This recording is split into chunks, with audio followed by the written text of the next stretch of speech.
Welcome to the debate. കേരളത്തിലെ കൊയ്ത്തുകഴിഞ്ഞ പാദങ്ങൾ മുതൽ യൂറോപ്പിലെ വൻ നഗരങ്ങളിൽ വരെയും ആഫ്രിക്കൻ ഭൂഖണ്ഡത്തിലെ എത്യോപ്യൻ മലനിരകളിൽ വരെയും ഒരുപോലെ ആരാധിക്കപ്പെടുന്ന ഒരു നായകനുണ്ടല്ലേ? അതെ, കൃത്യമായി പറഞ്ഞാൽ നമ്മൾ മലയാളികൾ സ്നേഹത്തോടെ ഗീവർഗീസ് പുണ്യവാളൻ എന്ന് വിളിക്കുന്ന വിശുദ്ധ ജോർജ്. ശരിക്കും ചരിത്രവും വിശ്വാസവും പരസ്പരം മുഖാമുഖം നിൽക്കുന്നൊരു വിഷയമാണിത്. തീർച്ചയായും. അപ്പോ ഇന്നത്തെ നമ്മുടെ ഈ ബൗദ്ധിക സംവാദത്തിൽ നമ്മൾ അന്വേഷിക്കുന്നത് വളരെ പ്രധാനപ്പെട്ട ഒരു കാര്യമാണ്. അതായത്, വിശുദ്ധ ജോർജിന്റെ യഥാർത്ഥ മഹത്വം കുടികൊള്ളുന്നത് റോമൻ സാമ്രാജ്യത്തിന്റെ ക്രൂരതകൾക്കെതിരെ അദ്ദേഹം വരിച്ച ചരിത്രപരമായ രക്തസാക്ഷിത്വത്തിലാണോ, അതോ കാലക്രമേണ വിവിധ സംസ്കാരങ്ങളും സൂഫി ഐതിഹ്യങ്ങളും പിന്നെ ഡ്രാഗൺ കഥകളുമൊക്കെ കൂടിച്ചേർന്നുണ്ടായ അതിശക്തമായൊരു പ്രതീകം എന്ന നിലയിലാണോ നാം അദ്ദേഹത്തെ മനസ്സിലാക്കേണ്ടത്? അതാണ് ചോദ്യം. എന്റെ നിലപാട് വളരെ വ്യക്തമാണ്. സഭയുടെയും വിശ്വാസത്തിന്റെയും അടിത്തറ പാകിയത് AD 3-ാം നൂറ്റാണ്ടിൽ ജീവിച്ചിരുന്ന ജോർജ് എന്ന യഥാർത്ഥ മനുഷ്യന്റെ ത്യാഗമാണ്. ആ കൃത്യമായ ചരിത്രവസ്തുതകളാണ് അദ്ദേഹത്തിന്റെ ഏറ്റവും വലിയ സംഭാവനയെന്ന് ഞാൻ വിശ്വസിക്കുന്നു. ആ ഒരു വിശ്വാസത്തെ ഞാൻ പൂർണ്ണമായി മാനിക്കുന്നുണ്ട്. എന്നാൽ ചരിത്രപരമായ സ്രോതസ്സുകൾ കൂടുതൽ ആഴത്തിൽ പരിശോധിക്കുമ്പോൾ എനിക്ക് കാണാൻ കഴിയുന്നത് തികച്ചും വ്യത്യസ്തമായ ഒരു ചിത്രമാണ്. നൂറ്റാണ്ടുകളിലൂടെ പല കാലഘട്ടങ്ങളിലായി തിരുത്തിയെഴുതപ്പെട്ട ഒരു ചരിത്രമാണിത്. അതായത് ഒരു മിത്താണെന്നാണോ താങ്കൾ പറയുന്നത്? ഏതാണ്ട് അങ്ങനെ പറയാം. വിശുദ്ധ ജോർജ് എന്ന വ്യക്തിത്വം യഥാർത്ഥത്തിൽ ഇസ്ലാമിക ലോകത്തെ അനശ്വരനായ അൽ-ഖിദർ എന്ന സങ്കല്പവും പിൽക്കാലത്ത് കടന്നുവന്ന ഡ്രാഗൺ വേട്ടക്കാരന്റെ ഐതിഹ്യങ്ങളും ഉൾപ്പെടെയുള്ള നിരവധി മിത്തുകൾ കൂടിച്ചേർന്ന് രൂപപ്പെട്ട ഒരു സങ്കീർണ പ്രതീകമാണ്. അപ്പോ ചരിത്രപുരുഷനല്ല, കേവലം ഒരു ചരിത്രപുരുഷൻ എന്നതിനേക്കാൾ മനുഷ്യർ തങ്ങളുടെ ഭയങ്ങളെ അതിജീവിക്കാൻ കാലാകാലങ്ങളായി നിർമ്മിച്ചെടുത്ത ശക്തമായൊരു രൂപകമായാണ് ഞാനതിനെ കാണുന്നത്. ആ വ്യത്യാസം തന്നെയാണ് നമ്മുടെ സംവാദത്തെ രസകരമാക്കുന്നത്. നമുക്കിതിന്റെ ഏറ്റവും അടിസ്ഥാനപരമായ ചരിത്രത്തിൽ നിന്ന് തന്നെ തുടങ്ങാം, അല്ലേ? AD 280-ൽ കപ്പഡോഷ്യയിലെ ഒരു കുലീന ക്രിസ്ത്യൻ കുടുംബത്തിലാണ് ജോർജ് ജനിക്കുന്നത്. ചരിത്രരേഖകളിൽ അങ്ങനെയാണ് പറയുന്നത്. അതെ. അദ്ദേഹത്തിന്റെ പിതാവ് അനസ്തീഷ്യസ് ഫലസ്തീനയിലെ ഉയർന്ന ഉദ്യോഗസ്ഥനായിരുന്നു. അമ്മ കീറ തിയോഗ്നോസ്ത ലിഡിയ സ്വദേശിനിയും. യൗവനകാലത്ത് അദ്ദേഹം റോമൻ രാജകീയ ഗാർഡിലെ മിലിറ്ററി ട്രിബ്യൂൺ എന്ന ഉന്നത പദവിയിലെത്തി, ഡയോക്ലീഷ്യൻ ചക്രവർത്തിയുടെ കീഴിൽ. അവിടെയാണൊരു പ്രധാനപ്പെട്ട കാര്യം നമ്മൾ ശ്രദ്ധിക്കേണ്ടത്. ഒരു നിമിഷം, ഞാൻ പശ്ചാത്തലമൊന്ന് പൂർത്തിയാക്കാം. റോമൻ സാമ്രാജ്യം അന്ന് വലിയൊരു പ്രതിസന്ധിയിലൂടെ കടന്നുപോകുകയായിരുന്നു. സാമ്രാജ്യത്തെ ഒന്നിപ്പിച്ചു നിർത്താൻ ഡയോക്ലീഷ്യൻ ചക്രവർത്തി പ്രാചീന റോമൻ ദേവന്മാരെ ആരാധിക്കുന്നത് നിർബന്ധമാക്കി. അതെ, പീഡനങ്ങളുടെ തുടക്കം. AD 303-ൽ ക്രിസ്ത്യാനികൾക്കെതിരായ പീഡന ഉത്തരവിറങ്ങിയപ്പോൾ റോമൻ സൈന്യത്തിലെ ഉന്നതനായ ഒരു ഉദ്യോഗസ്ഥൻ അത് പരസ്യമായി എതിർക്കുകയും വലിച്ചു കീറുകയും ചെയ്തു എന്നത് നിസ്സാരകാര്യമല്ല. അദ്ദേഹം തന്റെ സമ്പത്ത് മുഴുവൻ ദരിദ്രർക്ക് നൽകി. ഇത് കേവലം മതപരമായ ഒരു തീരുമാനമായിരുന്നില്ല, മറിച്ച് ലോകത്തിലെ ഏറ്റവും വലിയ സാമ്രാജ്യത്തിനെതിരെയുള്ള വലിയൊരു രാഷ്ട്രീയ വെല്ലുവിളി കൂടിയായിരുന്നു. ആ അചഞ്ചലമായ യാഥാർത്ഥ്യമാണ് ആഗോള ക്രിസ്തീയ വിശ്വാസത്തിന് കരുത്തു പകർന്നത്. ഈ ജീവാർപ്പണത്തെ നമുക്ക് വെറുമൊരു ഐതിഹ്യമായി തള്ളിക്കളയാനാകില്ലല്ലോ. ആ വാദത്തിലെ വൈകാരികത എനിക്ക് നന്നായി മനസ്സിലാകുന്നുണ്ട്. ഒരു വലിയ സാമ്രാജ്യത്തിനെതിരെ ഒറ്റയ്ക്ക് നിൽക്കുന്ന പടയാളി എന്നത് വളരെ ആകർഷകമായൊരു ചിത്രമാണ്. പക്ഷേ ചരിത്രം വ്യക്തമല്ലേ? അല്ല. ആ ചരിത്രരേഖകളുടെ ആധികാരികത നമ്മൾ വിമർശനാത്മകമായി വിലയിരുത്തേണ്ടതുണ്ട്. AD 496-ൽ, അതായത് ജോർജ് മരിച്ചുവെന്ന് പറയപ്പെടുന്ന കാലത്തിന് ഏകദേശം 200 വർഷങ്ങൾക്ക് ശേഷം പോപ്പ് ജലാസിസ് ഒരു കാര്യം പറയുന്നുണ്ട്. ഔദ്യോഗിക രേഖകളിൽ നിന്നുള്ള മാറ്റുന്ന കാര്യം. കൃത്യമായി പറഞ്ഞാലേ ഔദ്യോഗിക രേഖകളിൽ നിന്നും ജോർജിന്റെ പ്രവൃത്തികളെ മാറ്റി നിർത്തിക്കൊണ്ട് മാർപ്പാപ്പ വ്യക്തമാക്കിയത് ആ പ്രവൃത്തികൾ ദൈവത്തിന് മാത്രം അറിയാവുന്നവയാണെന്നാണ്. അത് വളരെ വലിയൊരു സൂചനയല്ലേ? ഒരു സൂചനയാണ്, പക്ഷേ സഭയുടെ പരമാധികാരിക്ക് പോലും ആ ചരിത്രത്തിൽ വ്യക്തതയുണ്ടായിരുന്നില്ല എന്നാണത് കാണിക്കുന്നത്. യഥാർത്ഥത്തിൽ അലക്സാൻഡ്രിയയിലെ ബിഷപ്പായ ജോർജ് ഓഫ് ലാവോഡീസയുടെ ചരിത്രവും അജ്ഞാതരായ പല രക്തസാക്ഷികളുടെ കഥകളും ചേർത്തുവെച്ചാണ് പിന്നീട് സഭ ഈ നായകനെ സൃഷ്ടിക്കുന്നത്. ചില അതിശയോക്തികളെ ഔദ്യോഗിക സഭയുടെ രേഖകളിൽ നിന്ന് മാറ്റി നിർത്താൻ വേണ്ടിയാണ്. അതിശയോക്തികളെന്ന് പറയുമ്പോൾ ഈ ചരിത്രം മുഴുവൻ അങ്ങനെ ആയിരുന്നില്ലേ? അല്ല, ഒരിക്കലുമല്ല. അദ്ദേഹത്തിന്റെ കുട്ടിക്കാലം മുതൽ തന്നെ വ്യക്തമായ ചരിത്രരേഖകൾ നിലവിലുണ്ട്. 20-ാം വയസ്സിൽ അദ്ദേഹം സൈനിക രംഗത്ത് നേടിയ വിജയങ്ങളും പിന്നീട് രാജകീയ ഗാർഡിലെത്തിയതും വെറുമൊരു ശൂന്യതയിൽ നിന്നുണ്ടായ കഥകളല്ല. കൃത്യമായ കാലഗണനയുള്ള സംഭവങ്ങളാണിവ. ഇതിലെവിടെയാണ് താങ്കൾ പറയുന്ന സാങ്കല്പികത കടന്നുവരുന്നത്? ഇതൊരു മികച്ച ചോദ്യമാണ്. എന്തുകൊണ്ടാണ് ഈ കഥകൾ സാങ്കല്പികമാണെന്ന് പറയുന്നതെന്ന് ഞാൻ വ്യക്തമാക്കാം. ഇതൊരു ഒരു മഞ്ഞുമല പർവ്വതമുകളിൽ നിന്ന് താഴേക്കുരുളുന്നത് പോലെയാണ്. അതായത് കൂടിച്ചേർന്നു വരുന്നു എന്നാണോ? അതെ. അത് താഴേക്കു വരുംതോറും വഴിയിലുള്ള മണ്ണും കല്ലും മരച്ചില്ലകളും അതിൽ പറ്റിപ്പിടിച്ച് യഥാർത്ഥ രൂപം എന്തായിരുന്നുവെന്ന് പോലും തിരിച്ചറിയാൻ കഴിയാത്ത അവസ്ഥയിലാകും. ആക്ടാ സാന്റി ജോർജി എന്ന ലത്തീൻ രേഖ കാലക്രമേണ എങ്ങനെയാണ് തിരുത്തപ്പെട്ടതെന്ന് നോക്കുക. ആ രേഖകളിൽ മാറ്റങ്ങൾ ഉണ്ടായിട്ടുണ്ട്, ഞാൻ സമ്മതിക്കുന്നു. ചരിത്രകാരനായ യുസേബിയസ് നിക്കോമീഡിയയിൽ വെച്ച് രക്തസാക്ഷിത്വം വരിച്ച പേര് വെളിപ്പെടുത്താത്ത ഒരു പട്ടാളക്കാരനെക്കുറിച്ച് എഴുതിയിട്ടുണ്ട്.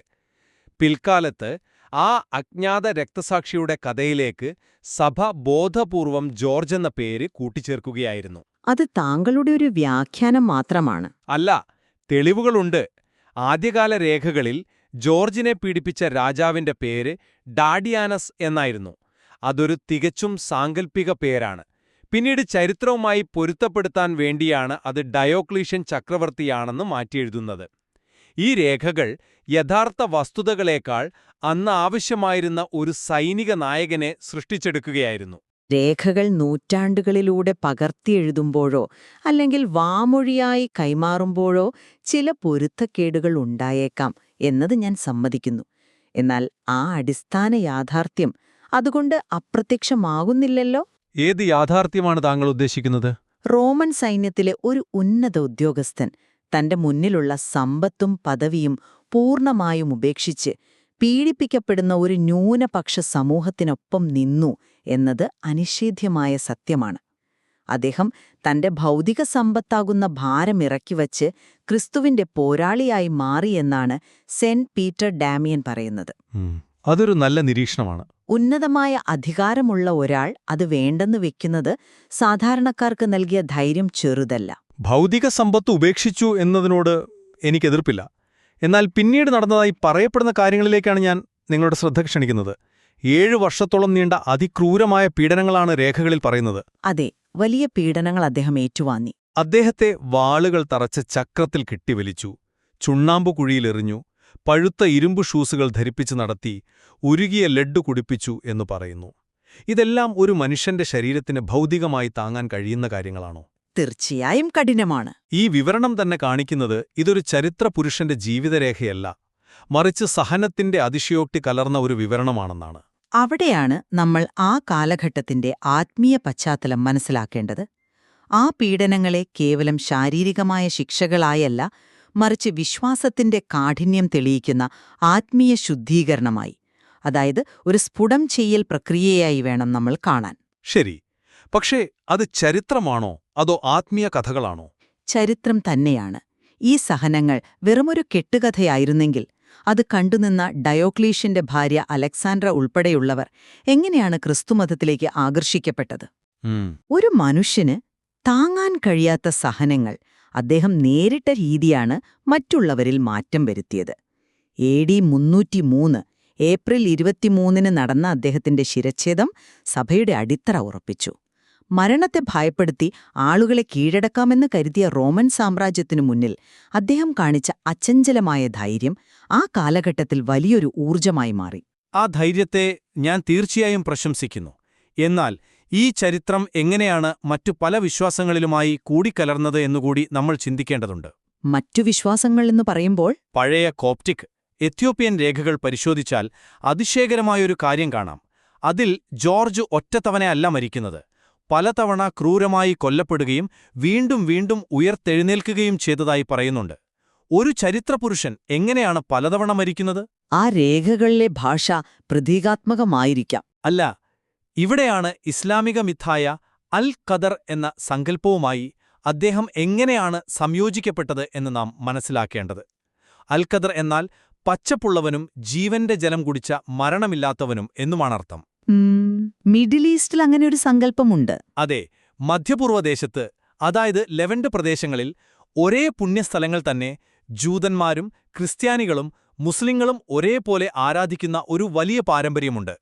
അവിടെ വെച്ച് എലിയാസ് പ്രവാചകനും അൽ ഖദറും വിശുദ്ധ ജോർജും തമ്മിൽ വലിയൊരു സാംസ്കാരിക സമന്വയം നടന്നു. ആ, എനിക്ക് മനസ്സിലാകുന്നുണ്ട് താങ്കൾ വരുന്ന വഴി. വസന്തകാലത്ത് പ്രകൃതി വീണ്ടും പച്ചപ്പണിയുന്ന ഏപ്രിൽ മാസത്തിലാണ് ജോർജിന്റെ പെരുന്നാൾ വരുന്നത് എന്നത് യാദൃച്ഛികമല്ല. ഈ ഉയർത്തെഴുന്നേൽപ്പുകൾ ചരിത്രമല്ല, മറിച്ച് പ്രകൃതിയുടെ അനശ്വരതയെക്കുറിച്ചുള്ള ജനങ്ങളുടെ സങ്കല്പങ്ങളാണ്. അത് വളരെ കൗതുകമുണർത്തുന്ന ഒരു നിരീക്ഷണമാണ്. മിഡിൽ ഈസ്റ്റിൽ വിവിധ വിശ്വാസങ്ങൾ തമ്മിൽ ആശയവിനിമയം നടന്നിട്ടുണ്ട് എന്നത് ചരിത്ര സത്യം തന്നെയാണ്. എന്നാൽ കോപ്റ്റിക് രേഖകളിലെ അത്തരം അതിശയോക്തികൾ വിശുദ്ധ ജോർജ് എന്ന യഥാർത്ഥ വ്യക്തിയെ ഇല്ലാതാക്കുന്നില്ലല്ലോ. അത് എങ്ങനെ ഇല്ലാതാക്കുന്നില്ല എന്ന് പറയാൻ കഴിയും? കാരണം ഫലസ്തീനിലെയും ഈജിപ്തിലെയും അടിച്ചമർത്തപ്പെടുന്ന ജനതയ്ക്ക് തങ്ങളുടെ നായകൻ പീഡനങ്ങളെ അതിജീവിച്ച് വീണ്ടും വീണ്ടും വരുന്നു എന്ന് വിശ്വസിക്കുന്നത് വലിയൊരു മാനസിക ആശ്വാസമായിരുന്നു. കഠിനമായ ദുരിതങ്ങളിലൂടെ കടന്നുപോകുന്ന മനുഷ്യർ തങ്ങളുടെ നായകന് കുറച്ചുകൂടി വീരപരിവേഷം നൽകുന്നത് സ്വാഭാവികമാണ്. അതവരുടെ സഹിഷ്ണുതയുടെയും സ്ഥിരോത്സാഹത്തിന്റെയും പ്രതിഫലനമാണ്, അല്ലാതെ ആ വ്യക്തി ജീവിച്ചിരുന്നില്ല എന്നതിന്റെ തെളിവല്ല. അങ്ങനെയാണെങ്കിൽ ഈ ചരിത്രത്തിലെ ഏറ്റവും പ്രശസ്തമായ സംഭവത്തെ, അതായത് ഡ്രാഗൺ വധം എന്ന അത്ഭുത കഥയെ നമ്മൾ എങ്ങനെ വിശദീകരിക്കും? ഡ്രാഗൺ വധം, അതെ, അതൊരു വലിയ വിഷയമാണ്. റോമൻ പീഡനങ്ങളെക്കുറിച്ചുള്ള ആദ്യകാല രേഖകളിൽ എങ്ങും ഈ ഡ്രാഗണില്ല. പിന്നെ എപ്പോഴാണ് ഈ കഥ കടന്നുവരുന്നത്? 1000 വർഷങ്ങൾക്ക് ശേഷം 13ാം നൂറ്റാണ്ടിലെ ഗോൾഡൻ ലെജൻഡ് എന്ന പുസ്തകത്തിലൂടെയാണ് ജാക്കോബോസ് ഡി വൊറാജിൻ ഇത് ലോകത്തിനു മുന്നിൽ അവതരിപ്പിക്കുന്നത്. ശരിയാണ്, ആ കാലഘട്ടത്തിലാണ് ആ കഥ പ്രശസ്തമാകുന്നത്. ലിബിയയിലെ സൈലീൻ നഗരത്തിൽ ഒരു ഡ്രാഗൺ ജനങ്ങളെ ഭയപ്പെടുത്തുന്നതും രാജകുമാരിയെ ബലി നൽകാൻ കൊണ്ടുപോകുമ്പോൾ ജോർജ് കുതിരപ്പുറത്തു വന്ന് രക്ഷിക്കുന്നതും ചരിത്രമാണെന്ന് വിശ്വസിക്കാൻ കഴിയുമോ? തീർച്ചയായുമല്ല. ഇത് തിന്മയെയും റോമൻ സാമ്രാജ്യത്തിന്റെ വിഗ്രഹാരാധനയെയും അതിലുപരി മനുഷ്യന്റെ ഉള്ളിലെ അഹങ്കാരത്തെയും കീഴടക്കുന്നതിന്റെ വെറുമൊരു രൂപകം മാത്രമാണ്. ഞാൻ അതിനോട് പൂർണ്ണമായും യോജിക്കുന്നു. ആ ഡ്രാഗൺ അതൊരു രൂപകമാണ്, പക്ഷെ ഞാനതൊരു പോരായ്മയായി കാണുന്നില്ല. പോരായ്മയല്ലേ? അല്ല, ഒരു രാജ്യത്തിന്റെ പതാകയെക്കുറിച്ച് നമ്മളൊന്ന് ചിന്തിച്ചു നോക്കുക. ആ പതാക കേവലം കുറച്ച് നൂലുകൾ കൊണ്ട് നെയ്തെടുത്ത ഒരു തുണിയല്ല, മറിച്ച് ആ രാജ്യത്തിന്റെ മുഴുവൻ ആശയത്തെയും ആത്മാവിനെയുമാണ് അത് പ്രതിനിധീകരിക്കുന്നത്. അതുപോലെയാണ് ഈ ഡ്രാഗൺ കഥയും. മനോഹരമായൊരു ഉപമയാണ്. തിന്മയ്ക്കെതിരായ അദ്ദേഹത്തിന്റെ ചരിത്രപരമായ പോരാട്ടത്തെ സാധാരണക്കാർക്ക് മനസ്സിലാകാൻ വേണ്ടിയാണ് സഭ ഇത്തരം പ്രതീകാത്മക കഥകൾ ഉപയോഗിച്ചത്. നിരക്ഷരരായ അന്നത്തെ സാധാരണ ജനങ്ങൾക്ക് റോമൻ സാമ്രാജ്യത്തിന്റെ സങ്കീർണമായ രാഷ്ട്രീയ പീഡനങ്ങളെക്കാൾ വേഗത്തിൽ മനസ്സിലാകുക തിന്മയുടെ പ്രതീകമായൊരു ഭീകരജീവിയെ കീഴടക്കുന്നതാണ്. അത് ശരിയാണ്. ജനങ്ങൾക്ക് എളുപ്പം മനസ്സിലാകാൻ ഇത്തരം കഥകൾ സഹായിക്കും. അതെ, കുതിരപ്പുറത്തേറി കുരിശടയാളമുള്ള കുന്തവുമായി ഡ്രാഗണിനെ വധിക്കുന്ന ജോർജ് ദൈവകൃപ കൊണ്ട് സാത്താനെ തോൽപ്പിക്കുന്നതിന്റെ ദൃശ്യരൂപമാണ്. അത് അദ്ദേഹത്തിന്റെ ചരിത്രപരമായ അസ്തിത്വത്തെ ഇല്ലാതാക്കുന്നില്ല, മറിച്ച് അദ്ദേഹത്തിന്റെ സന്ദേശത്തെ അക്കാലത്തെ സമൂഹത്തിന് എളുപ്പം മനസ്സിലാകുന്ന രീതിയിലേക്ക് പരിഭാഷപ്പെടുത്തുകയാണ് ചെയ്തത്. ആ പതാകയുടെ ഉപമ വളരെ മികച്ചതാണ്. എന്നാൽ എനിക്കവിടെ ഒരു ചെറിയ വിയോജിപ്പുണ്ട്. എന്റെ വാദം എന്താണെന്നാൽ, ആ പതാകയിൽ വരച്ചുവെച്ചിരിക്കുന്ന ചിഹ്നം കാലക്രമേണ യഥാർത്ഥ രാജ്യത്തേക്കാൾ വലുതായി മാറിയെന്നതാണ്. അതായത് യഥാർത്ഥ വ്യക്തിയേക്കാൾ പ്രതീകം വലുതായി എന്നാണോ? അതെ അതെ, യഥാർത്ഥ വ്യക്തിയേക്കാൾ ആ പ്രതീകത്തെയാണ് ലോകം ഏറ്റെടുത്തത്. കത്തോലിക്ക സഭയ്ക്കും മറ്റ് ഓർത്തഡോക്സ് സഭകൾക്കും അദ്ദേഹം നൽകിയ സംഭാവനകൾ വലുതാണെന്നെനിക്കറിയാം. എത്യോപ്യയിലെ ലാലിബലയിൽ ഒറ്റക്കല്ലിൽ കൊത്തിയെടുത്ത അതിമനോഹരമായ പള്ളി മുതൽ കുരിശുദ്ധക്കാരുടെ പതാകകളിലെ ചുവന്ന കുരിശുവരെ ജോർജിന്റെ പേരിലാണ്. ഇംഗ്ലണ്ടിന്റെയും ജോർജിയയുടെയും കാവൽ വിശുദ്ധൻ കൂടിയാണ് അദ്ദേഹം. തീർച്ചയായും. പക്ഷേ ഇതെല്ലാം കാണിക്കുന്നത് ഓരോ കാലഘട്ടത്തിനും ആവശ്യമുള്ള രീതിയിൽ മനുഷ്യർ തങ്ങളുടെ ബോധതലത്തിൽ നിർമ്മിച്ചെടുത്ത ഒരു രക്ഷകന്റെ ചിത്രമാണ്, അല്ലാതെ AD 3-ാം നൂറ്റാണ്ടിലെ ആ പട്ടാളക്കാരന്റെ ചരിത്രമല്ല. അവിടെയാണ് അദ്ദേഹത്തിന്റെ ആഗോള പൈതൃകം എത്രത്തോളം ശക്തമാണെന്ന് നമ്മൾ തിരിച്ചറിയേണ്ടത്. ഒരു കെട്ടുകഥയ്ക്ക് ഇത്രയും വലിയൊരു സ്വാധീനം സൃഷ്ടിക്കാൻ കഴിയുമോ? ഇനി നമ്മുടെ കേരളത്തിന്റെ കാര്യം തന്നെ എടുക്കാം. കേരളത്തിലെ സ്വാധീനം വളരെ വലുതാണല്ലോ. അതെ, അവിടെ അദ്ദേഹത്തിന് ലഭിച്ചിരിക്കുന്ന സ്വീകാര്യത അതിശയകരമാണ്. പുതുപ്പള്ളിയിലെ പ്രാചീനമായ ഓർത്തഡോക്സ് സിറിയൻ പള്ളി, കുട്ടനാട്ടിലെ എടത്തുവയിലുള്ള കത്തോലിക്ക പള്ളി, എടപ്പള്ളിയിലെ പള്ളി, ഇവിടെയെല്ലാം ജാതിമതഭേദമെന്നേ ആയിരക്കണക്കിന് ആളുകളാണ് പെരുന്നാളിനൊത്തുകൂടുന്നത്. ഇതൊരു മഹാരക്തസാക്ഷിയുടെ ആത്മീയ വിജയമല്ലേ? സ്വന്തം ജീവിതത്തിലെ പ്രതിസന്ധികളിൽ, രോഗങ്ങളിലും അദ്ദേഹം നൽകുന്ന പ്രത്യാശയുടെ പ്രതീകമല്ലേ ഇത്? ചരിത്രത്തിൽ ശരിക്കും ജീവിച്ചിരുന്നില്ലെങ്കിൽ ഇത്രയേറെ ആഴത്തിൽ വ്യത്യസ്ത സംസ്കാരങ്ങളിൽ സ്വാധീനം ചെലുത്താൻ ഒരു വ്യക്തിക്ക് സാധിക്കുമോ? നോക്കൂ, ജനമനസ്സുകളിലെ വലിയ സ്വാധീനം ചരിത്രപരമായ യാഥാർത്ഥ്യത്തിന്റെ മാത്രം തെളിവായി എടുക്കാൻ കഴിയില്ല. അതെന്തുകൊണ്ടാണ് താങ്കൾ അങ്ങനെ പറയുന്നത്? കാരണം അത് വിഭിന്നങ്ങളായ സംസ്കാരങ്ങൾ തങ്ങളുടെ ദൈനംദിന ആവശ്യങ്ങൾക്കനുസരിച്ച് ഒരു പുരാവൃത്തത്തെ എങ്ങനെ വിജയകരമായി സ്വീകരിച്ചു എന്നതിൻ്റെ വളരെ മികച്ച ഒരു ഉദാഹരണമാണ്. ഞാനൊന്ന് വ്യക്തമാക്കാം. ഉദാഹരണത്തിന്, ബ്രസീലിലെ കാന്റംബ്ലെ പോലെയുള്ള ആഫ്രോ ബ്രസീലിയൻ മതങ്ങളിൽ ഓഗോം എന്ന യുദ്ധദേവനെ വിശുദ്ധ ജോർജുമായി സംയോജിപ്പിച്ചാണ് അവർ ആരാധിക്കുന്നത്. അങ്ങനെയൊരു രീതി അവിടെയുണ്ട്. അവിടെ അദ്ദേഹം ആഫ്രിക്കൻ അടിമകളുടെയും സൈനികരുടെയും സംരക്ഷകനായി മാറി. ഇനി കേരളത്തിലെ ഗീവർഗീസ് പുണ്യവാളൻ എന്ന സങ്കല്പം ശ്രദ്ധിക്കുക. കേരളമൊരു കാർഷിക സമൂഹമായിരുന്നു. പാടത്തും പറമ്പിലും പണിയെടുക്കുന്നവർക്ക് ഏറ്റവും വലിയ ഭയം സർപ്പങ്ങളെയും മറ്റു വിഷജന്തുക്കളെയുമായിരുന്നു. ഡ്രാഗനിനെ പാമ്പായി കണ്ടു എന്നാണോ താങ്കൾ പറയുന്നത്? അതെ. തിന്മയുടെ പ്രതീകമായ ഡ്രാഗനിനെ കൊന്നൊടുക്കുന്ന യോദ്ധാവായ ജോർജനെ കേരളത്തിലെ കർഷകർ തങ്ങളെ പാമ്പുകളുടെ ഉപദ്രവത്തിൽ നിന്ന് രക്ഷിക്കുന്ന ശക്തനായ കാവൽക്കാരനായി വളരെ എളുപ്പത്തിൽ സ്വീകരിച്ചു. അവർക്കാവശ്യം റോമൻ സാമ്രാജ്യത്തോട് പൊരുതിയ ഒരു രാഷ്ട്രീയ രക്തസാക്ഷിയല്ല, മറിച്ച് പ്രകൃതിയുടെ പ്രതികൂല സാഹചര്യങ്ങളിൽ തങ്ങൾക്ക് സംരക്ഷണം നൽകുന്ന ഒരു വീരനായകനെയാണ്. അത് താങ്കളുടെ ഒരു നിരീക്ഷണം മാത്രമാണ്. അല്ല, മനുഷ്യർക്കെപ്പോഴും ഒരു സംരക്ഷകനെ ആവശ്യമുണ്ട്. ആ മാനസികമായ ആവശ്യകതയാണ് ജോർജ് എന്ന ബിംബത്തെ കേരളത്തിലുൾപ്പെടെ ഇത്രത്തോളം പ്രശസ്തമാക്കിയത്. മനുഷ്യർക്ക് സംരക്ഷകരെ ആവശ്യമുണ്ട് എന്നത് ശരിയായ നിരീക്ഷണം തന്നെയാണ്. അവർ തങ്ങളുടെ പ്രാദേശിക പ്രശ്നങ്ങൾക്ക് പരിഹാരമായി ഈ വിശുദ്ധനെ കണ്ടിരിക്കാം. എന്നാൽ തികച്ചും ശൂന്യതയിൽ നിന്ന് ഇത്രയും ശക്തനായ ഒരു സംരക്ഷകൻ ജനിക്കില്ല.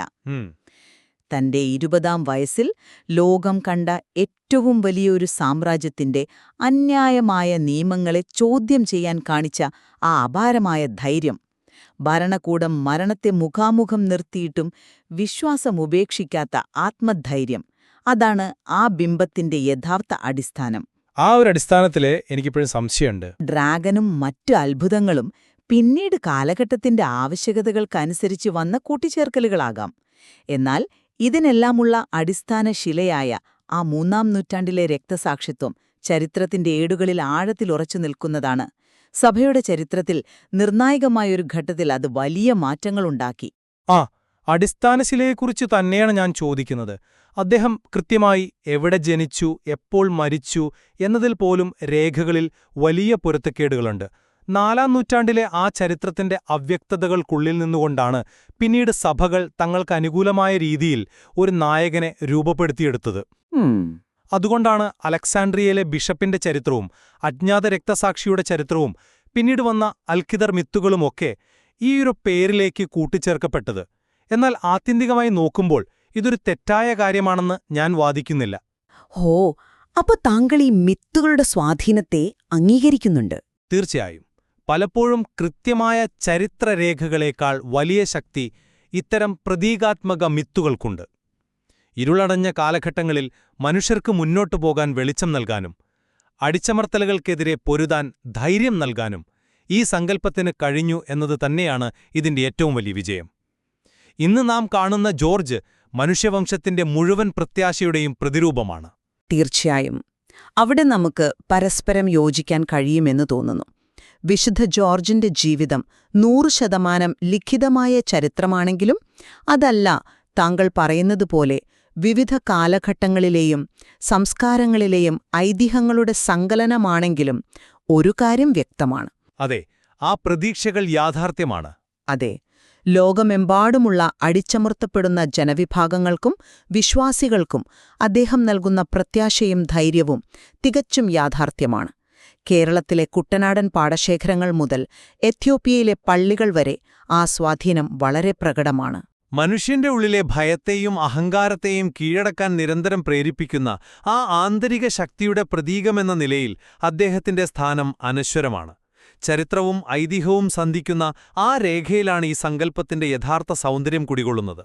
ഓരോ സംസ്കാരവും തങ്ങളുടെ ആവശ്യങ്ങൾക്കനുസരിച്ച് അദ്ദേഹത്തെ എങ്ങനെ സ്വീകരിച്ചു എന്നത് തന്നെ വളരെ വിശാലമായൊരു പഠനവിഷയമാണ്. ആ അന്വേഷണങ്ങൾ തീർച്ചയായും തുടരേണ്ടതുണ്ട്. അതെ അതെ, സ്രോതസ്സുകളിൽ കാണുന്ന അദ്ദേഹത്തിന്റെ ജീവിതം, വിശ്വാസം, ചരിത്രം എന്നിവയെക്കുറിച്ച് ഇനിയും ധാരാളം കാര്യങ്ങൾ അന്വേഷിക്കാൻ നമുക്ക് മുന്നിലുണ്ട്.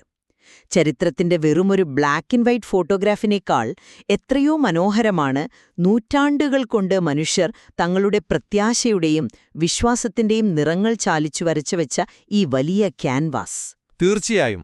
ആ വർണ്ണങ്ങൾക്കിടയിൽ കൃത്യമായ ചരിത്രം എവിടെയൊക്കെയോ മറഞ്ഞിരിപ്പുണ്ടാകാം. അതോടൊപ്പം മനുഷ്യന്റെ തീവ്രമായ വിശ്വാസവും. അതിന്റെ യഥാർത്ഥ അർത്ഥം കണ്ടെത്താനും പഠിക്കാനും നമ്മുടെ ശ്രോതാക്കൾക്ക് തന്നെ വിട്ടുകൊടുത്തുകൊണ്ട് നമുക്കീ സംവാദം ഇവിടെ പൂർണ്ണമാക്കാം. പുതിയൊരു വിഷയവുമായി വീണ്ടും കാണാം. നന്ദി.